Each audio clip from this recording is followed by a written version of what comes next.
You know what you need to do? Stop letting people trigger you. Quick disclaimer, I just want to say that I'm not a licensed therapist. So basically, I don't know what I'm talking about, but I've just gone through life and these are the tips that have helped me to pretty much survive. Because one thing's for sure and two things for certain, people are insane. People are actually insane. So I've been having a lot of conversations with my friends regarding our emotional state, validating ourselves and our experiences. It's bringing back a lot of things that I've experienced. And one of the things that I've been working on is not letting people trigger me, because in my personal opinion, I feel like when you're easily triggered, it goes hand in hand with being easily manipulated. Is that English?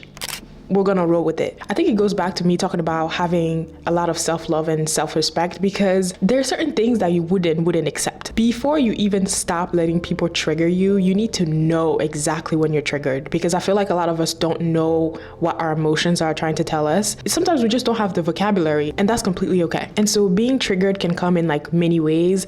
It could be like you're talking about the same thing over and over again. You can't sleep and you're replaying the scenario in your head. For me specifically, I know when I'm triggered, I go to Reddit. I type in Reddit the situation and see other people have gone through it. That's when I'm like, oh, this is actually bothering me and I can't process anything. So figure out exactly how that manifests. It could be physical, it could be mental. For you might have feelings of like being irritated, like, why would she say that? Or you're just feeling tense and you just can't let that feeling go. That's when you know. Pay attention to yourself and you'll know exactly when you're triggered. And then when you're triggered, the next step is to pause. There is power in silence. There's so much power in silence. If you're having a confrontation with a person and it's happening like real time, shut your mouth. Literally close your mouth. There's nothing that you can say that's rational. And yes, your feelings are valid, your anger is valid, but you can make sense of anything that you're saying when you're super angry. It's such a powerful emotion that all you have to do is shut your mouth.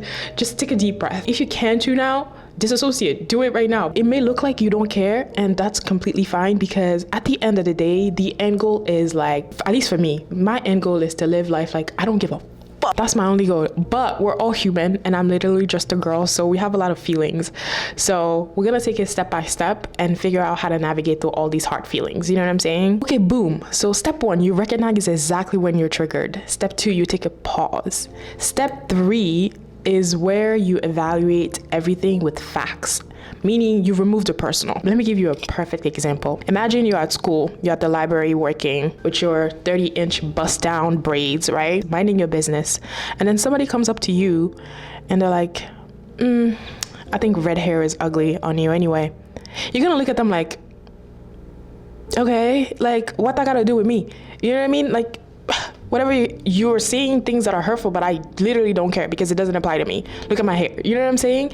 Like, you have to see things with straight facts every single time somebody speaks. Like, another example is having an argument with your partner, right? It could be like something so silly and then they derail to like, you never do anything for me. So the facts is you're saying that, but that's not true because last week I bought you flowers. So when I'm removing the personal from this, it's okay.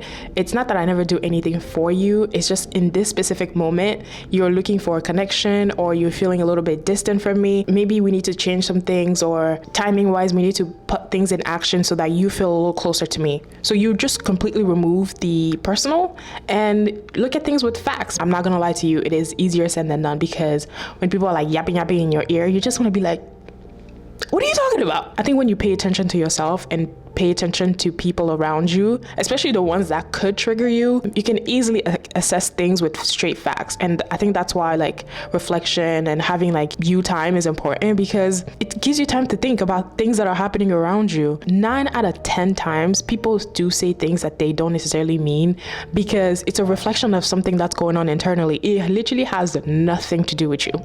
Absolutely nothing. Absolutely nothing. But it's hard. It's really hard. It's kind of like giving yourself like a positive reframing. It's not about me, it's about you, or it's about something else, but we're gonna figure it out. Step 4 is to have a healthy discussion and set boundaries with people.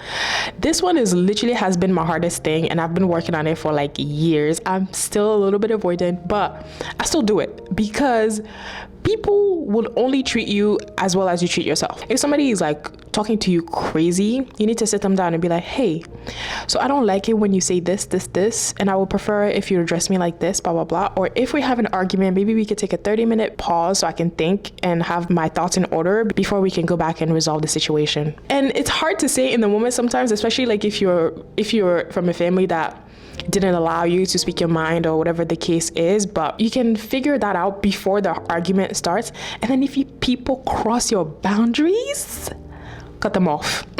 Bro, it's so simple to me, because if I tell you to do one thing and the one thing I ask you can't do it, why would I continue having you in my life? Like, you know what I'm saying?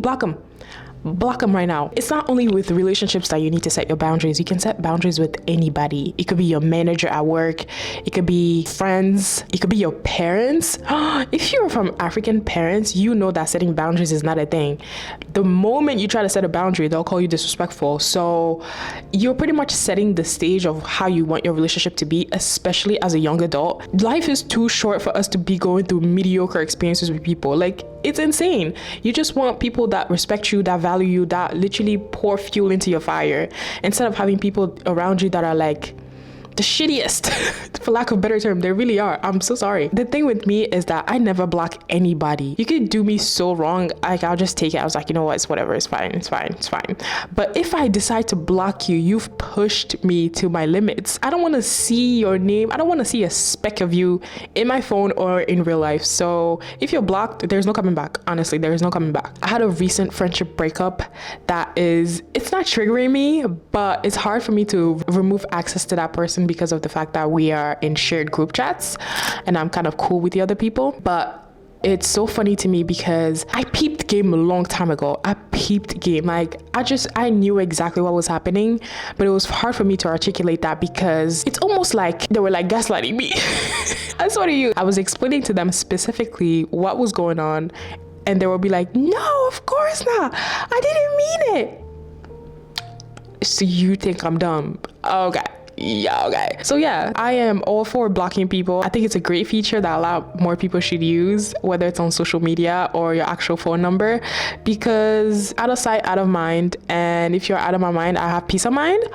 Hello, I'm gonna choose the peace of mind every single time. But yeah, that's like my 4 or 5 steps of how to get people to stop triggering you. And I hope that helps. If it doesn't, girl, I told you I'm not a therapist. Thank you so much for watching my video. I appreciate you being here. Make sure you subscribe. We're on the way to 2,000 subscribers. You definitely want to be here from the beginning. So yeah, thank you so much, and I'll see you in the next one. Bye.